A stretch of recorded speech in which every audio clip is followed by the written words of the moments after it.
Bismillahirrahmanirrahim. Wa qala al-maliku, dan berkatalah raja, utuni bihi, datangkanlah kalian semua, datanglah kepadaku bihi, dengan membawa Yusuf.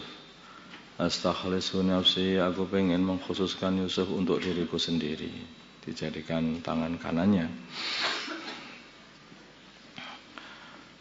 Falamma kallamuhu, ketika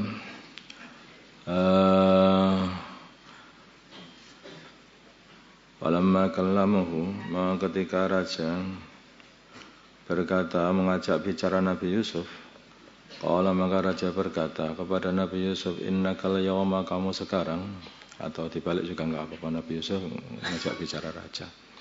Qala, maka berkata raja, innaka, sungguhnya kamu, al yawma, hari ini, ladaina, di sisi kami, makinun, amin, punya pangkat, aminun lagi, jadi orang kepercayaan untuk memutusi urusan-urusan.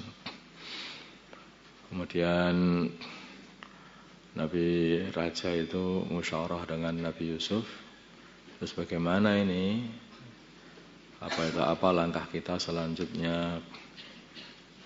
Maka Nabi Yusuf memberi isyarat bahwa kumpulkan semua makanan. Semuanya dikumpulkan sampai beberapa tahun-tahun ini, kecuali sedikit saja yang dimakan, dari seperti takwilnya begitu. Nanti akan ada orang-orang datang kepada kamu untuk membeli bahan makan, bahan pokok kepada kamu. Karena di mana-mana kekeringan, maka mereka akan datang semua kepada kamu untuk ngambil bahan pokok dari kamu. Terus, lalu siapa yang bisa mengatur ini semuanya? Maka Nabi Yusuf berkata, qala, berkata Nabi Yusuf, ij'alni, jadikanlah aku, ala khazainil ardi, untuk mengatur godang-godang bumi ini. Kenapa? Sebetulnya orang itu kalau meminta jadi pejabat itu enggak boleh. Dan itu mazmum, termasuk satu perkara yang tercela. Orang minta dijadikan pejabat, minta jadi gitu pimpinan atau amir, itu perkara yang tercela. Kenapa Nabi Yusuf berkata seperti itu? Itu dikala waktu itu memang dilihat tidak ada orang yang berpotensi untuk menjadi penjaga harta, dan tidak ada yang ahli pada waktu itu. Maka yang ahli satu-satunya ya hanya Nabi Yusuf itu. Maka tidak bisa tidak, mesti pilihannya kepada Nabi Yusuf. Maka Nabi Yusuf mengatakan, ya sudah, saya saja, jadikan saja. Atau yang ini yang paling cocok itu mendapat wahyu dari Allah supaya dijadikan sebagai pembawa khazanatul ard tadi.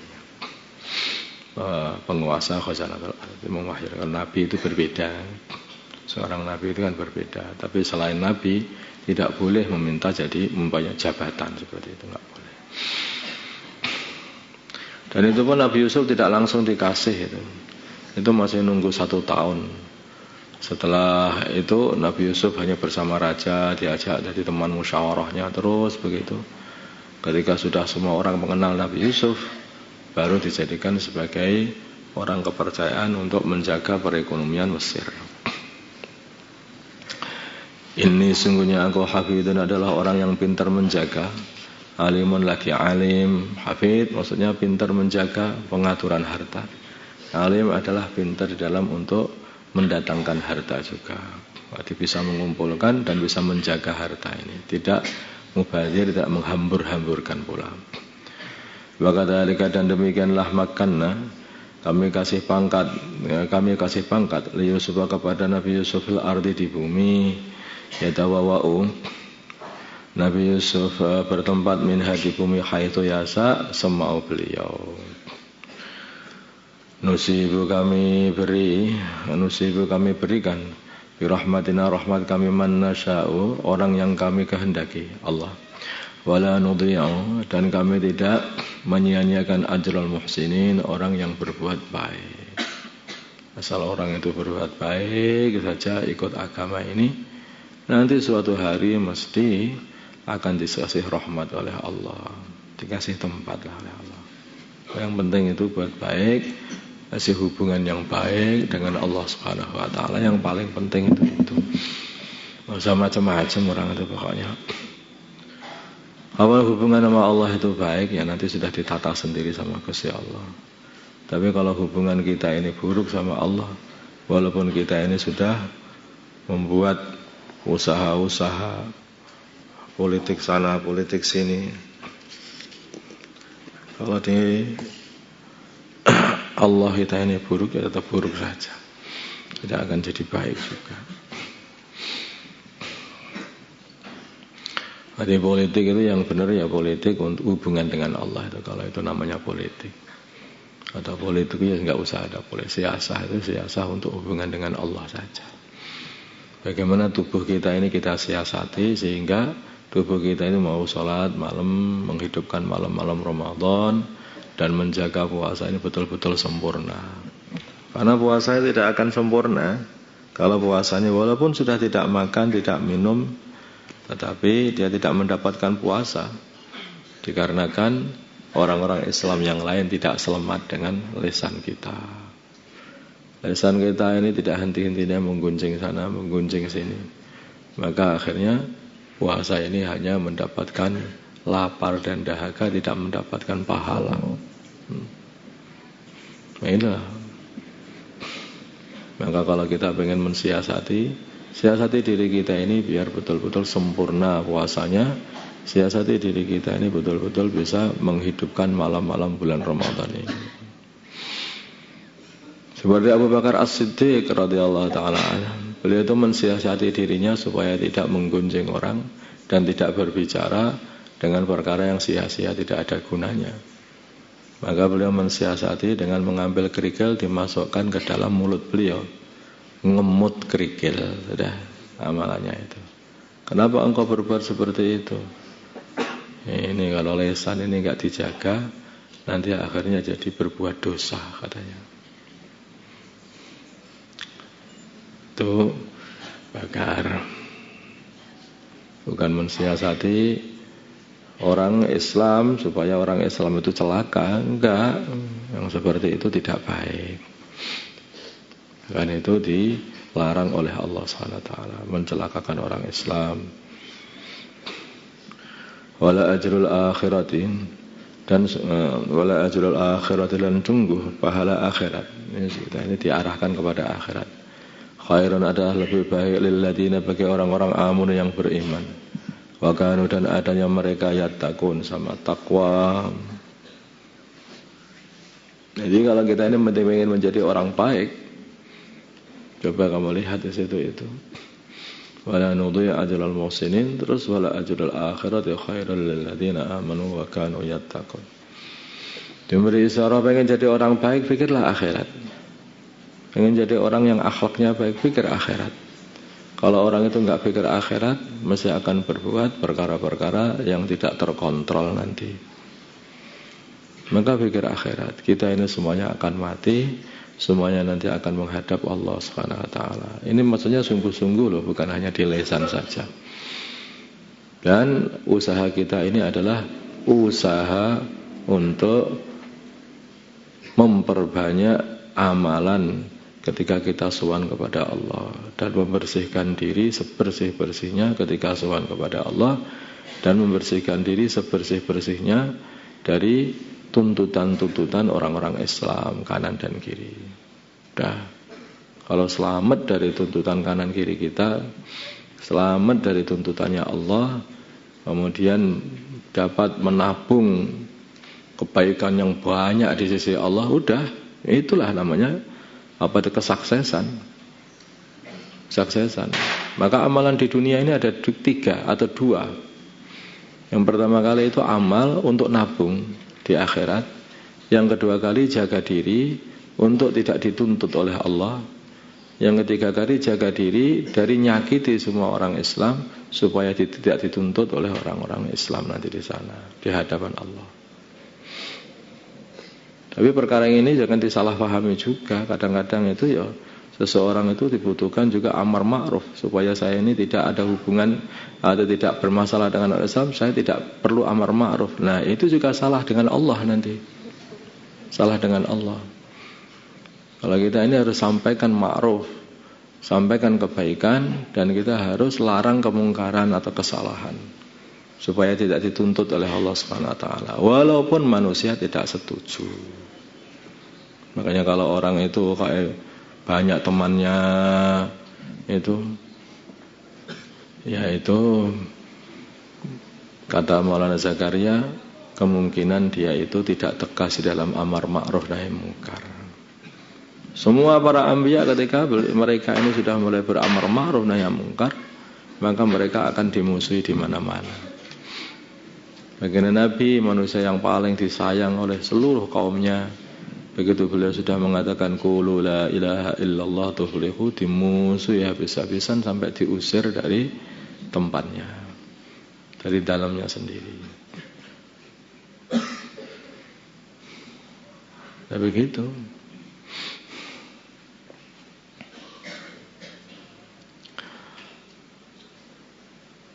Lilladzina, bagi orang-orang, wala ajrul a'ailat takun, wajah dan datang ikhwatu Yusuf, saudara-saudara Nabi Yusuf. Fadakhalu, maka mereka masuk alaihi kepada Nabi Yusuf, fa'arafahum, maka Nabi Yusuf mengetahui mereka, sesungguhnya mereka adalah saudara-saudaranya. Nabi Yusuf enggak lupa. Bahum, sedangkan mereka lahu kepada Nabi Yusuf mungkirun, sama tidak kenal, saking lamanya sudah enggak kenal Nabi Yusuf lagi. Ketika dibuang itu masih kecil, dan sekarang sudah gagah begitu menjadi pembesar Mesir, sehingga mereka tidak kenal. Maka saudara-saudaranya itu berbicara dengan Nabi Yusuf dengan bahasa Ibrani, bahasa Hebrew. Nabi Yusuf kan paham, ini bahasanya Nabi Yusuf. Akhirnya Nabi Yusuf, dari mana kalian? Dijak bicara dengan bahasa Ibrani. Mereka enggak terasa. Loh, ini raja kok bisa bahasa Ibrani? Mereka enggak terasa juga, masih belum tahu juga apa itu. Nabi Yusuf bisa bahasa ini mereka enggak tahu, enggak terasa. Padahal mereka itu saudaranya sendiri. Berapa bersaudara kalian? Kami dari mana? Kami ini adalah orang dari jauh sana, Kan'an. Bapak kami adalah seorang nabi, bapak kami namanya Yakub. Berapa? Apa itu saudara kalian? 12. Yang ngomong sih jujur semuanya. Masya Allah. Akhirnya Nabi Yusuf bilang kepada mereka, nanti saudara apa kamu yang paling kecil bawa ke sini ya, kalau minta lagi, kalau minta ngambil apa itu beras dari sini. Walamma jahazahum, ketika Nabi Yusuf telah memberi mereka bijahazim, dengan pemberian mereka, maksudnya ngasih bahan makanan pokok. Kalau Nabi Yusuf berkata, utuni, kalian semua bawalah kepada diriku bi akhin, dengan membawa, datanglah kepada aku bi akhin, dengan membawa saudara lakum bagi kalian, min abikum, dari bapak kalian. Saudara yang sebapakmu itu bawa ke sini. Itu adiknya Nabi Yusuf, Binyamin namanya. Ala tarona, tidakkah kalian mengetahui, ani sungguhnya aku, tidakkah kalian melihat, ani sungguhnya aku, ufil kaila, telah memberi muatan atau telah menyempurnakan muatan, maksudnya beras tadi atau bahan pokok. Wa ana, dan aku khairul mungzilin, adalah sebaik-baiknya orang yang memberi tumpangan. Fa'ilam ta'tuni, bila mana kalian tidak membawaku, datang kepada aku bihi, dengan membawanya, wala kaila lakum, maka tidak ada muatan untuk kamu, ingti di sisiku, enggak akan tak kasih muatan kamu kalau enggak bawa saudaramu nanti. Harus bawa saudaramu yang paling kecil itu. Tapi mereka enggak ngerti kalau itu Nabi Yusuf. Wala taqrabuni, dan kalian jangan mendekati aku. Kalau mereka berkata, sunurawi, itu aku akan membujuk, anhu, untuk mengambil saudara paling kecilku, abahu, bapaknya Nabi Yakub. Nanti aku bujuklah nanti bapakku supaya memberikan